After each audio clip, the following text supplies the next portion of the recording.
If you grew up in Northern Berkshire County in the 60s, 70s, and 80s, chances are that on any given Saturday night, you might be found at Coury's Drive-In in North Adams or at Roller Magic in Williamstown. Gone but certainly not forgotten, producer Tony Dunne and videographer Mark Langevin take a fond look at children's entertainment from a bygone era, long before Netflix and video games ruled kids' hearts. Coury's Drive-In was a really fun place to go. I remember driving with my parents down Kern Highway, and you could see the screen lit up there. My family would go, my aunts and uncles, we'd line up in a row with our cars. I remember the anticipation as a kid, knowing that we were going on Saturday nights. I remember seeing Far and Away. Butch Cassidy and the Sundance Kid. Return of the Jedi. I definitely saw Star Wars there. It was a great thing for families, and it was a great thing for teenagers, because you all got to go together, and you didn't have to sit quietly and watch the movie. You could socialize. My dad owned a junkyard next door to where the land is. On Sunday afternoons, we had cousins come down and have dinner with us that had owned some drive-in theaters. And he says, "Why don't you build a drive-in theater?" So I took his idea and I ran with it. And I got the drive-in theater built June 15th, 1956. 600-car drive-in, really up to date, big screen, beautiful concession stand. After 5 years building the Coury Drive-In, I bought the Hoosick Drive-In Theater. So we operated both drive-in theaters, family operation. My wife was in one, I was in the other, my son and my daughter, and everybody was around.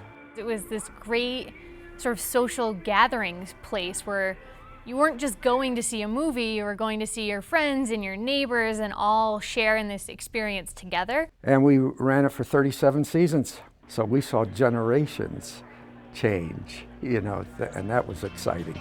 My earliest memories have to be when I was a little kid. It was my job to wash the windshield before we went, because my mother wanted to make sure the windshield was always clean when we went to the movies. You'd pile into my car. It was like me and my two siblings, my mom and my dad. But then other people from the neighborhood would be there too. When you got there, most of the people weren't in their cars, they were outside their cars. Like everyone had their lawn chairs.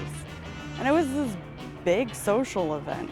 And the kids would all go head down to the front underneath the movie screen where they had like a playground area and play there until the sun went down. And all the kids would be in their pajamas. They'd be up on the swing set in PJs. And you'd run back to your car, and my dad would put this speaker on the inside of the car. It was always fun when people forgot to take the speaker off and drove off with the speakers, and you would see them driving out of the theater with the speaker still on their car. So you'd have this amazing movie screen in front of you, the stars above you, and it would be just really great. People would actually get up before the end of a movie to go to concessions so they could be first in line. They had some unique foods. They had some distinctive French fries that I still have a pleasant memory of their taste. I don't know if I ever saw a single movie start to finish there, because I feel like I'd always fall asleep. I remember going to the movies, like getting there, having fun, watching maybe the beginning of the movie, and then waking up in my bed later on at some point that night.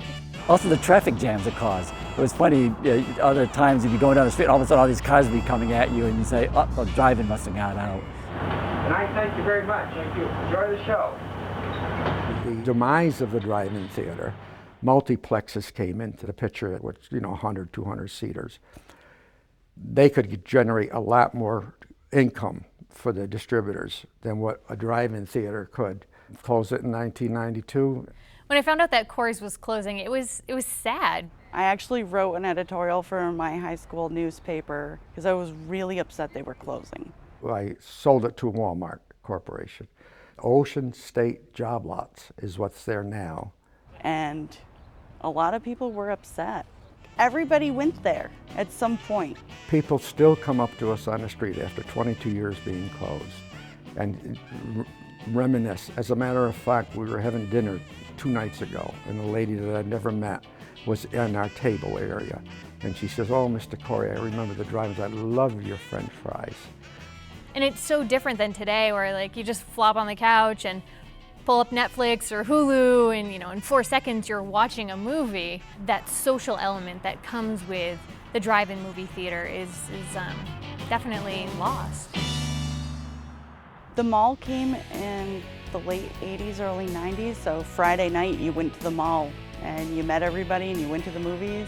You used to be able to just go to the roller rink for like $2 and spend the day there. Roller Magic came in 1982. You'd go there and hang out with your friends, and one of my favorite things to do would be to skate up to the DJ booth and requesting songs, and one of my favorites to request would be Michael Jackson. I was definitely obsessed with the Thriller album. They rented skates, and you didn't want to rent skates, you wanted to own your skates. And I remember being really excited when I got my first pair of roller skates. They were white with these hot pink wheels. I was so proud of them. So I remember kind of two smells distinctly, and I think thinking back, it's Lysol from what they would have used to disinfect the roller skates. They'd just take the skates and they'd spray the Lysol in them after people returned them. That's another reason why you didn't want to rent the skates. And then the smell of the concessions. And the concessions were horrible, right? There were these microwave pizza slices. Oh yeah, the pizza was pretty nasty. And then one other memory I have is of spending Halloween there. So we would go, we would wear our costumes, and it was always a great time to go and see what the other kids were wearing. You just met a lot of people from other towns. I knew kids from Pownell and Stamford and Williamstown. And you really don't get that integration around here. I remember when I found out that Roller Magic was closing, and it was kind of sad. It closed in '95 when I was a junior in high school. I really felt like the inline skates killed it. And even now today, like when I come home, when I come back to the Berkshires and I look at that plaza, all I can see is Roller Magic, and you know, I miss it. I think it was this certain time period. It was something to do, and I know people complain about having nothing to do for their kids, and it's like, well, this is what we did. We went to the roller rink.